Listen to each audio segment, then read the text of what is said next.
നമസ്കാരം, ഏവർക്കും pre market റിപ്പോർട്ട്സുകളിലേക്ക് സ്വാഗതം. ഇന്ന് ഓഗസ്റ്റ് 10. അങ്ങനെ ഇന്ന് മുതൽ നമ്മൾ ഈ കലണ്ടർ മാസത്തിലെ രണ്ടാമത്തെ വീക്കിലേക്ക് എൻ്റർ ആവുകയാണ്. വെള്ളിയാഴ്ച നമ്മുടെ മാർക്കറ്റ് അടച്ചതിന് ശേഷം US മാർക്കറ്റുകൾക്കുൾപ്പെടെ ഇന്ത്യയുടെ നിഫ്റ്റിക്കും ശക്തമായ നേട്ടം കൈവരിക്കുവാനുമായിരുന്നു. എന്നാൽ ഇന്ന് രാവിലെ വ്യാപാരം പുനരാരംഭിച്ചപ്പോൾ എണ്ണയുടെ വിലയിലൊക്കെ 1% ഉയർച്ചയും അനുഭവപ്പെടുന്നുണ്ട്. അവയെക്കുറിച്ചൊക്കെ വിശദമായി തന്നെ നമുക്ക് ഈ വീഡിയോയിൽ പരിശോധിക്കുകയും ചെയ്യാം. വെസ്റ്റ് ഏഷ്യയുമായി ബന്ധപ്പെട്ടുകൊണ്ട് ഈ വീക്കെൻഡില് വലിയൊരു പ്രത്യാക്രമണങ്ങൾ ഉണ്ടായില്ലെങ്കിൽ കൂടിയിട്ടും നേരിയ തോതിലുള്ള ആക്രമണങ്ങൾ അവിടെയും ഇവിടെയായിട്ട് റിപ്പോർട്ട് ചെയ്യപ്പെടുകയും ചെയ്തു.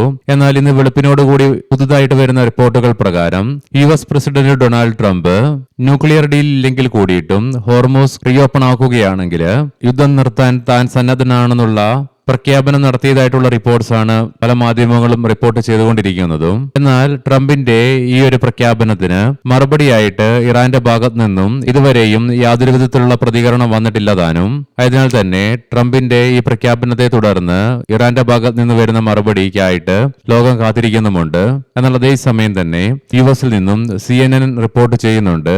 അതായത് പെന്റഗണിന്റെ ഭാഗത്ത് നിന്നും US ഡിഫൻസ് കമ്പനികൾക്ക് പടക്കോപ്പുകളുടെ പ്രൊഡക്ഷൻ വർദ്ധിപ്പിക്കുവാനായിട്ടുള്ള ഉത്തരവ് പെന്റഗൺ നൽകിയതായിട്ടുള്ള റിപ്പോർട്ട്സും വന്നുകൊണ്ടിരിക്കുന്നു. ഇനി മാർക്കറ്റിലേക്ക് വന്നു കഴിയുമ്പോൾ Vodafone idea, Bosch, Lloyds metal and energy, Bharat forge, info edge India, Lindt India, Hindustan copper, Glan pharma, KPR mill, AstraZeneca pharma, Triveni turbine, choice international തുടങ്ങിയ സ്റ്റോക്കുകൾ ഇന്ന് അവയുടെ Q1 ഏർണിംഗ്സുകൾ പ്രസിദ്ധീകരിക്കും. ഈ ആഴ്ചയിൽ ഇന്ത്യൻ പ്രൈമറി മാർക്കറ്റും വളരെ ആക്റ്റീവ് ആകാൻ പോകുന്ന ഒരു ആഴ്ചയിലേക്കാണ് നമ്മൾ എൻ്ററാകാൻ വേണ്ടി പോകുന്നതും.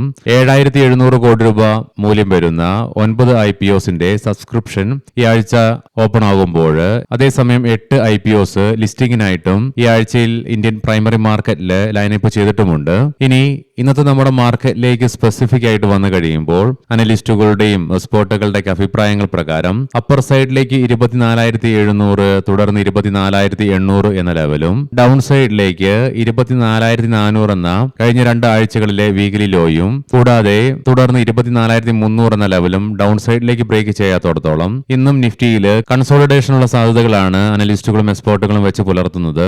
എന്നാൽ അതേസമയം 24,800 എന്ന ലെവൽ അതിശക്തമായി മറികടന്നുകൊണ്ട് ഈ ലെവലിന് മുകളിലായിട്ട് നിലനിൽക്കുവാൻ സാധിക്കുകയാണെങ്കിൽ മാത്രമേ തുടർന്ന് സൈക്കോളജിക്കൽ ലെവലായ 25,000 പിന്നീട് ഫെബ്രുവരി 27-ാം തീയതിയിലെ നിഫ്റ്റിയുടെ ക്ലോസിംഗ് ലെവലായ 25,200 എന്ന ലെവലിലേക്കുള്ള നിഫ്റ്റിയുടെ പ്രയാണവും സാധ്യമാവുകയുള്ളൂ. എന്നാൽ അതേസമയം 24,300 എന്ന ലെവൽ നിന്ന് നിഫ്റ്റിക്ക് ഡൗൺ സൈഡിലേക്ക് ബ്രേക്ക് ചെയ്യേണ്ടതായിട്ട് വന്നു കഴിഞ്ഞാൽ സെല്ലിംഗ് പ്രഷറും വർദ്ധിച്ചേക്കാം.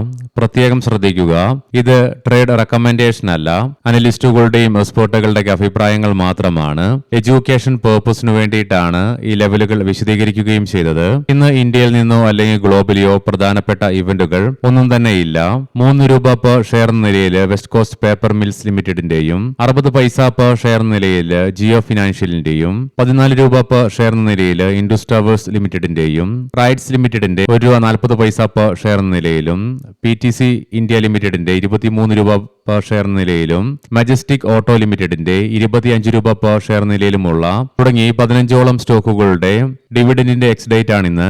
വീക്കെൻഡ് ആയതുകൊണ്ട് തന്നെ ട്രേഡേഴ്സിന്റെ ഭാഗത്ത് നിന്ന് വന്ന ജാഗ്രതയെ തുടർന്നും എണ്ണയുടെ വിലയിലുണ്ടായ വർധനവിന്റെ ഫലമായിട്ട് കൺസോളിഡേഷനോട് കൂടിയിട്ടാണെങ്കിലും വെള്ളിയാഴ്ച ഇന്ത്യൻ മാർക്കറ്റിന് നെഗറ്റീവ് സെന്റിമെന്റ്സോടുകൂടി തന്നെ ട്രേഡിംഗ് അവസാനിപ്പിക്കേണ്ടി വന്നെങ്കിലും തുടർച്ചയായി 2 ട്രേഡിംഗ് സെഷനുകളിലെ നേരിയ തുകയ്ക്കാണെങ്കിൽ കൂടിയിട്ടുള്ള സെല്ലിംഗിന് ശേഷം വിദേശ ധനകാര്യ സ്ഥാപനങ്ങൾ 480.24 കോടി രൂപയ്ക്ക് ഇന്ത്യൻ ക്യാഷ് മാർക്കറ്റിലേക്ക് ബൈങ് നടത്തിക്കൊണ്ട് തിരിച്ചു വന്നപ്പോൾ ആഭ്യന്തര ധനകാര്യ സ്ഥാപനങ്ങളും 235.56 കോടി രൂപയ്ക്ക് ബൈങ് ആണ് തുടർന്നതും. ലീഡിംഗ് ആയ ADR സ്റ്റോക്സിൽ ആക്സിസ് ബാങ്ക് ADRന് 0.5%, HDFC ബാങ്ക് ADRന് 0.5%, ICICI ബാങ്ക് ADRന് 0.25%, നഷ്ടം നേരിടേണ്ടതായിട്ട് വന്നപ്പോൾ ഡോക്ടർ റെഡ്ഡീസിന് 1% ഇൻഫോസിസിന് 1.25%, വിപ്രോയ്ക്ക് 1.5% നേട്ടത്തോടുകൂടി ക്ലോസിംഗ് രേഖപ്പെടുത്തുവാനുമായി ഗ്ലോബൽ മാർക്കറ്റിലേക്ക് വന്നു കഴിയുമ്പോൾ ഇന്നലെ നമ്മൾ മാർക്കറ്റ് ഔട്ട്ലുക്ക് വീഡിയോയിൽ കണ്ട പോലെ തന്നെ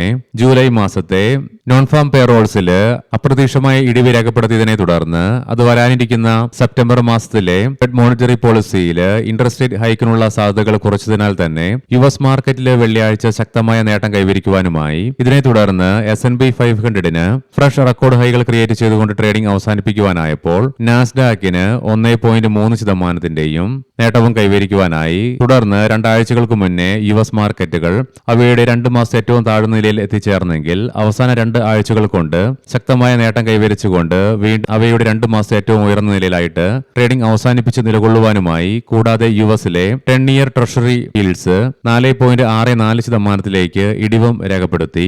എന്നാൽ ഇന്ന് രാവിലെ വീണ്ടും ഡോ ജോൺസ് ഫ്യൂച്ചറിൽ ട്രേഡിംഗ് പുനരാരംഭിച്ചപ്പോൾ നേരിയ ഇടിവാണ് അനുഭവപ്പെടുന്നത്, ഏകദേശം 100 പോയിന്റുകൾക്കടുത്ത്.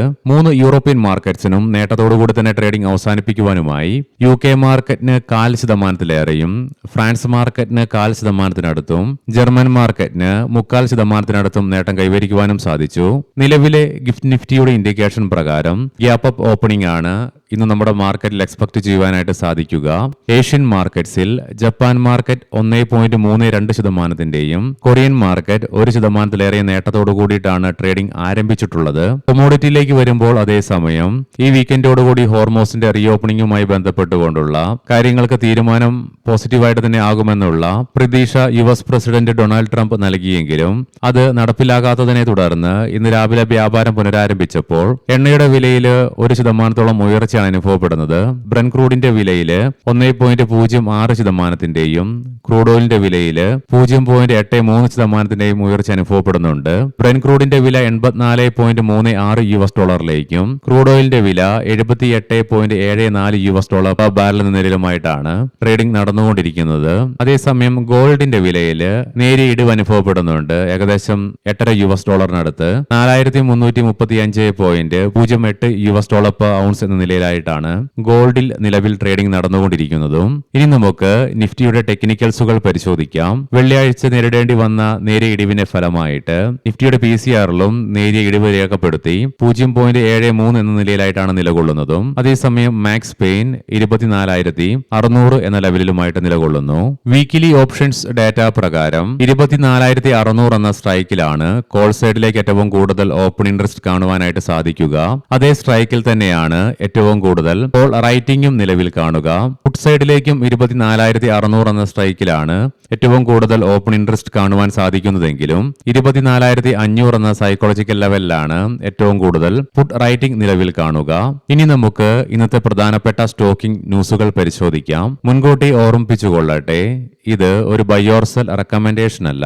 മഹീന്ദ്ര ഗ്രൂപ്പ് ശ്രീ ശ്വേത ആര്യയെ ഗ്രൂപ്പിന്റെ ചീഫ് സ്ട്രാറ്റജി ഓഫീസറായിട്ട് നിയമിച്ചു.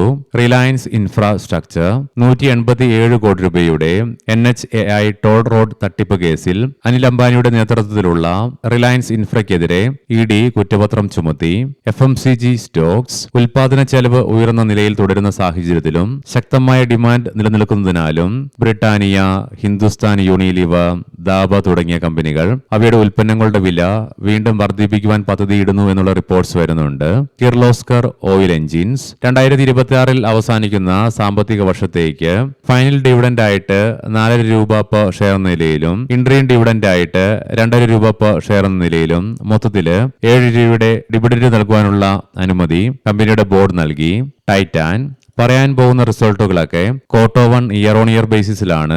കമ്പനിയുടെ പ്രോഫിറ്റില് 63%, റവന്യൂവില് 29% വർധനവ് റിപ്പോർട്ട് ചെയ്തു. ലൂമാക്സ് ഇൻഡസ്ട്രീസ് നെറ്റ് പ്രോഫിറ്റില് 41%, റവന്യൂവില് 33% വർധനവ് റിപ്പോർട്ട് ചെയ്തു. ഡൽഹി വെറി കമ്പനിയുടെ ചീഫ് കൊമേഴ്ഷ്യൽ ഓഫീസർ സ്ഥാനത്ത് നിന്നും ശ്രീ അജയ് പൈ രാജിവെച്ചു. ഒസ്വാൾ പംപ്സ് കമ്പനിയുടെ നെറ്റ് പ്രോഫിറ്റില് 43.2%, റവന്യൂവിലെ 7.8% ഇടിവ് രേഖപ്പെടുത്തി. പവർമെക് പ്രോജക്ട്സ് നെറ്റ് പ്രോഫിറ്റില് 53.8%, റവന്യൂവില് 25.6% ഉയർച്ച രേഖപ്പെടുത്തി. ആനന്ദ് രാജ് നെറ്റ് പ്രോഫിറ്റില് 18.9%, റവന്യൂവില് 6.6% വർധനവ് രേഖപ്പെടുത്തി. Sky Gold and Diamond net പ്രോഫിറ്റില് 18.9%, റവന്യൂവില് 6.6% വർധനവ് രേഖപ്പെടുത്തി. റോട്ടോ പമ്പ്സ് ശ്രീ സച്ചിൻ കുമാറിനെ കമ്പനിയുടെ ചീഫ് ഫിനാൻഷ്യൽ ഓഫീസറായിട്ട് ഓഗസ്റ്റ് 7 മുതൽ നിയമിക്കുന്നതിന് കമ്പനിയുടെ ബോർഡ് അംഗീകാരം നൽകി.